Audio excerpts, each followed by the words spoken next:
আগামীকাল মাঠে নামতে যাচ্ছে ব্রাজিল বনাম স্পেন। ম্যাচটি কখন শুরু হবে, ম্যাচের সময়সূচি ও হেড টু হেড পরিসংখ্যান এবং কিভাবে মোবাইল থেকে সরাসরি লাইভ দেখবেন ম্যাচটি, সকল বিষয়ে বিস্তারিত থাকবে এই ভিডিওতে। এই পর্যন্ত ব্রাজিল স্পেনের সাথে মুখোমুখি হয় মোট 5 বার, যেখান থেকে 3টি ম্যাচে জয় ছিনিয়ে নেয় ব্রাজিল এবং একটি ম্যাচে জয় লাভ করে স্পেন এবং বাকি একটি ম্যাচ ড্র হয়।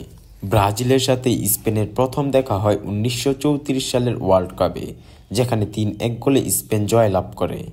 দ্বিতীয়বার দেখা হয়েছিল 1950 সালের ওয়ার্ল্ড কাপে, যেখানে 6-1 গোলে স্পেনকে উড়িয়ে দেয় ব্রাজিল। তারপর দেখা হয়েছিল 1962 সালের ওয়ার্ল্ড কাপে, যেখানে 2-1 গোলে জয় লাভ করে ব্রাজিল। তারপর দেখা হয় 1978 সালের ওয়ার্ল্ড কাপে, যেখানে 0-0 গোলে ম্যাচটি ড্র করে ব্রাজিল ও স্পেন। তারপর শেষবারের মতো দেখা হয় 1986 সালের ওয়ার্ল্ড কাপে, যেখানে 1-0 গোলে জয় লাভ করে ব্রাজিল। তো গাইস, অনেক বছর পর আবারও 2024 সালে ফ্রেন্ডলি ম্যাচ খেলার জন্য মাঠে নামবে স্পেন ও ব্রাজিল। ম্যাচটি শুরু হবে বাংলাদেশ টাইম 27 মার্চ, দিন গিয়ে রাত 2:30 ম্যাচটি অনুষ্ঠিত হবে। তো গাইস, মোবাইল থেকে ম্যাচটি সরাসরি কিভাবে দেখবেন? মোবাইল থেকে সরাসরি ম্যাচটি দেখার জন্য আপনাকে একটি অ্যাপস ডাউনলোড করতে হবে, সেটি হচ্ছে ইয়াসিন টিভি। তো এই অ্যাপসটি ডাউনলোড করে আপনি সরাসরি ম্যাচটি দেখতে পারবেন।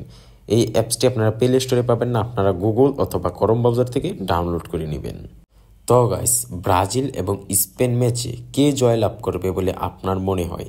আপনার মতামতটি অবশ্যই কমেন্ট বক্সে কমেন্ট করে জানিয়ে দিবেন। এবং গাইস, আপনি যদি আমাদের এই চ্যানেলে নতুন দর্শক হয়ে থাকেন, তাহলে চ্যানেলটি অবশ্যই সাবস্ক্রাইব করে পাশে থাকা বেল আইকনটি বাজিয়ে দিবেন এবং খেলা প্রেমীর সাথেই থাকবেন। ধন্যবাদ।